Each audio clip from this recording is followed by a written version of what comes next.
Good morning. Welcome to the DFS Army YouTube channel. I am Razzle11, and you can find me on X at Razzle11Grinds. Going to take a look at the pitching for today, the 11th of August. It is Sunday. We do have a 7-game main slate today. It is the final day of round one of season-long best ball on DraftKings. Big moving day. Pretty important day for us. Hoping to advance about 30% of my entries, which would be pretty good, nearly double the expected average. Um, but we're not here to talk about best ball. We're here to talk about pitching on this slate. Reminder: this is a first look at the pitching options, and I will be using DraftKings as that is where a majority of my action is. If you're on FanDuel, I would cut it into a half or even a third, uh, just because you don't have to be as creative. Stacking teams isn't as tight price wise. So let's dig in here. Dylan Cease at the top. Um, Dylan Cease obviously dealt with rain in his last start, which is really frustrating. Um, but he has not allowed more than a run since early July. He's just been phenomenal. That rain delay last game probably kept him from putting up a pretty impressive performance. Just the way that he's been throwing. Takes on a Miami squad. He's a minus 205 favorite. Game total just 7.5 in this game. K prop of 7.5 as well. Just a phenomenal spot for Dylan Cease today. Uh, his main issue is a home run coming after a walk or two. Um, his average against is pretty impressive, but it's the home run balls that keep his ERA elevated. ERA, not huge deal, but obviously allowing earned runs is an issue. He's got the strikeout ability to cancel that out. So I'm not looking for perfection ever for my starting pitching. Uh, I want to use guys that have the K upside to cancel out those couple runs that are inevitably going to happen. Nick Lodolo against a hotter Milwaukee team. Nick Martinez shut them down quite a bit last night. Uh, and I like Lodolo quite a bit, especially pitching on the road. He's been absolutely dominant. Has not faced Milwaukee yet this season. Coming off a pretty strong performance after a not so great performance. He's an upside guy. I will definitely be using him. K prop of 5.5, juices on the over. The game's a pick 'em right now. Game total of just 8. Definitely going to be using Lodolo, but I definitely much prefer Dylan Cease. Tanner Bybee has absolutely dominated against the Twins so far this year. Just absolutely dominant. He's been best on the road as well. 17 Ks in 12 and a third innings against the Twins. He's been throwing it pretty well. Ks haven't really been there of late, but San Diego is one of those starts and they don't strike out a whole lot. Detroit got to see him 3 times in a 4-start span. That can take away some of his effectiveness from a K standpoint.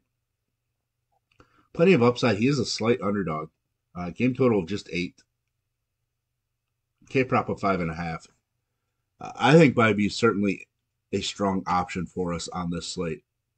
My initial run through didn't see a ton of must start plays.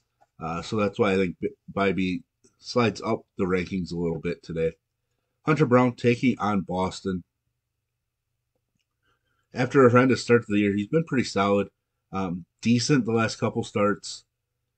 The big issue here is this Boston games generally have pretty large game totals. His K prop's 5.5. Looking at a total of 10.5 in Boston right now. Hunter Brown is a minus 130 favorite. So I do think there's some upside to use him.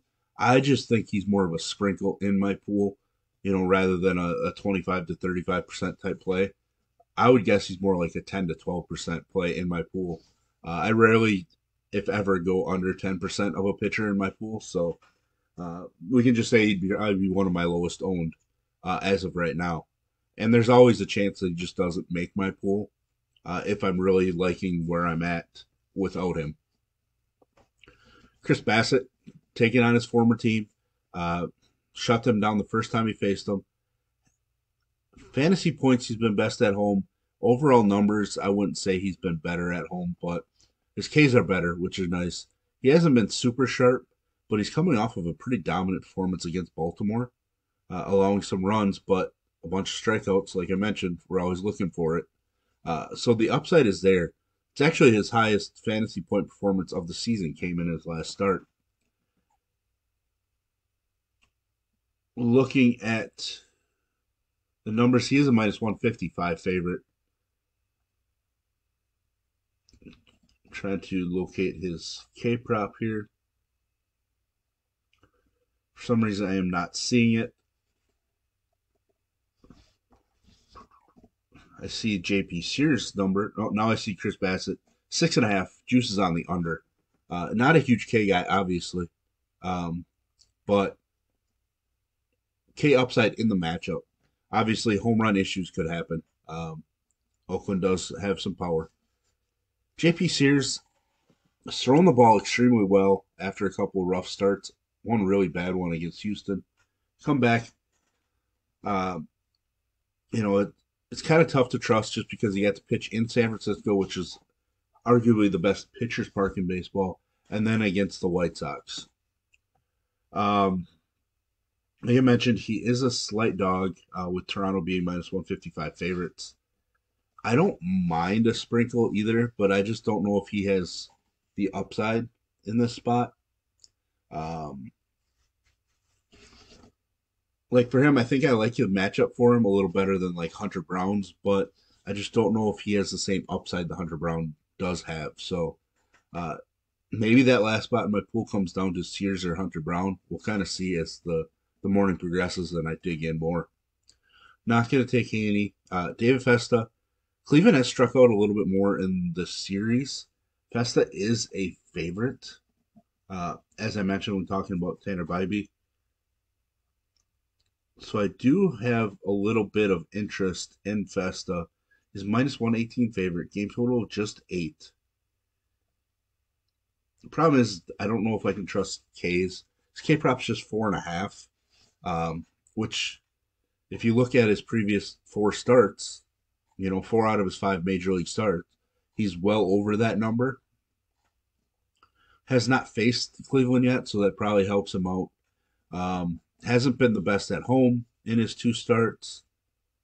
Obviously, that's kind of weighted because of the one start. Yeah, I think I'm going to use Vesta, but I'm not going to expect some dominant performance. Kind of resigned to thinking that he might not strike out, more than 4. That K prop seeming so low is going to intrigue me as the more I look at it. Marcus Stroman has not been throwing the ball all that well. I'm not going to go to Stroman. ERA over 5 when pitching at home. 15 home runs allowed in 59 innings. That's over 2.25 per 9.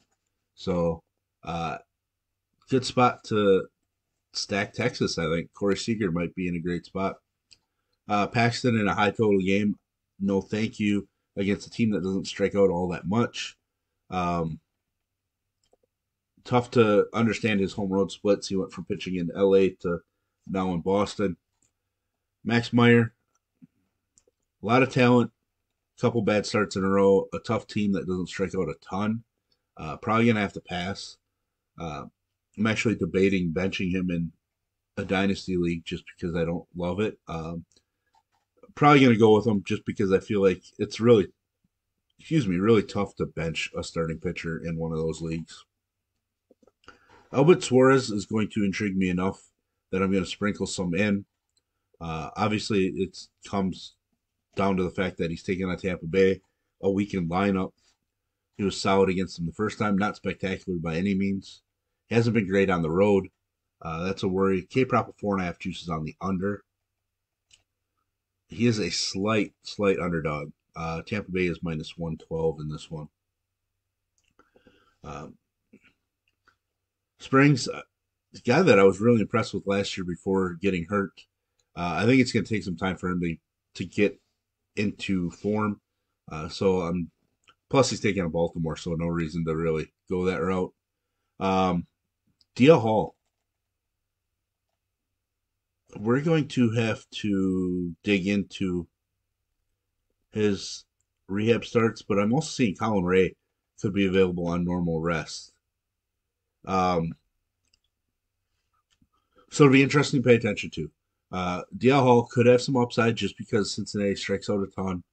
Myers just dominated them, but Hall has not been impressive at the major league level this year, so they'd have to look into his minor league numbers. If it is Colin Ray, that is somebody I will use a bit of, but I also will stack Cincinnati. Talk about this with members a few times. Cincinnati is one of those teams that's just perfect for GPP stacking. Uh, they may struggle quite a bit, or they may hit a bunch of home runs and steal a bunch of bases. Those are the two routes to big time fantasy scores, and that's what we're looking at, especially in large field GPPs. But there we have it. There's the first look at pitching for today. If you enjoy what I bring to you, please hit the like button, hit the subscribe button, turn the notification bell on, get the alert anytime we drop videos here at DFS Army. If you want to join us, get access to our coaches, tools, sheets, Discord, etc.